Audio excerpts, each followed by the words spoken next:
On May 4, 2024, the city of Irvine, California closed 1.7-mile segment of Barranca Parkway from Lake Street to Harvard for Ciclo Irvine. According to OC Register, it was inspired by CICLOVia, weekly events in Colombia, Spanish for cycleway, the weekly closures to a roadway so residents can experience the place without cars, and can be on the road by walking and biking. Los Angeles has been doing CICLOVia events as well, and to very much success as well. So let's see this time. But however, I haven't gone to one since it's too far for me from Anaheim. At least here for Irvine, at least is able to make it in time for there. I want to go to Ciclo Irvine during festivities. However, working as hotel front desk agent requires to pretty much work us for the weekend. At least when I work in the mornings there, at least I can do things in the evening and the afternoon. I ended my workday at 3 p.m. and dashed home, changed to my cycling gear, got my bike prepped, and biked to the Anaheim Regional Intermodal Transportation Center, or ARTIC for short. I took the Amtrak Pacific Surfliner 580 at 3:49 p.m. from the ARTIC to Irvine for a $10 fare. Then Irvine, I disembarked train and watched it depart at 4:12 p.m.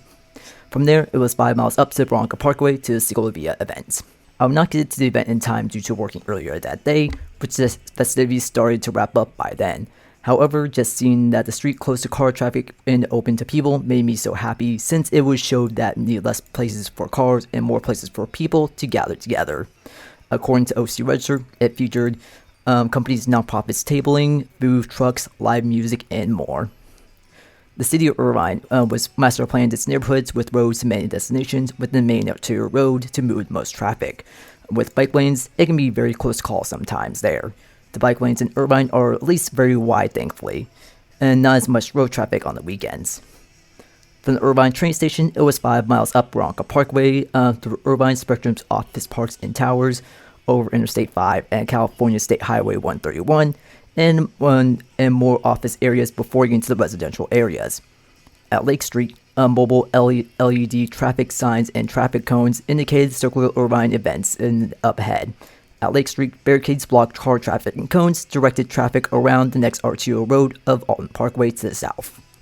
When I got to Woodbridge neighborhood, it was one of the event staging areas, where I got the perfect shot of my disappointment missing Ciclo Irvine from my YouTube video that you're watching right now. Well, unfortunately, everything's already over since it is 4:30 and everything's staying close to 4:30, but at least the roadway is open for cyclists and pedestrians, so at least get to bike down it, but don't visit in any festivities. Oh well. Let's go bike down more. Since things were wrapping up, you can still ride some of the roads that were closed off to the roadways when the staging areas and tabling were held. So traffic was close to traffic, but still kind of varied depending on the block. It was cool to see City of Irvine wanted a CICLOVia-like event so they can show the community that need more space for people and not much as cars. This can also show that residents that they can travel for work, school, errands, and leisure activities that are more sustainable by walking, jogging, bike, and transit.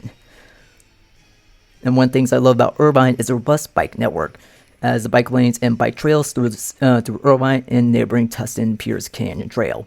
I just wish the bike lanes were just more protected from car traffic. After CICLOVia, I biked up the San Diego Creek and Pierce Canyon Trail to the Tustin Marketplace, got some H2O poke and yogurt, and took back my cooler bag there. And the poke was delicious. When I got back to Anaheim for there, and then from Tustin, I took Metrolink back to Anaheim for there, which is only $5 fare.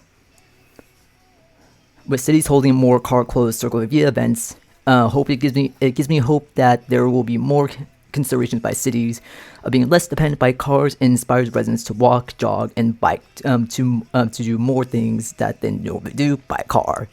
At least something that's more able to do more sustainably.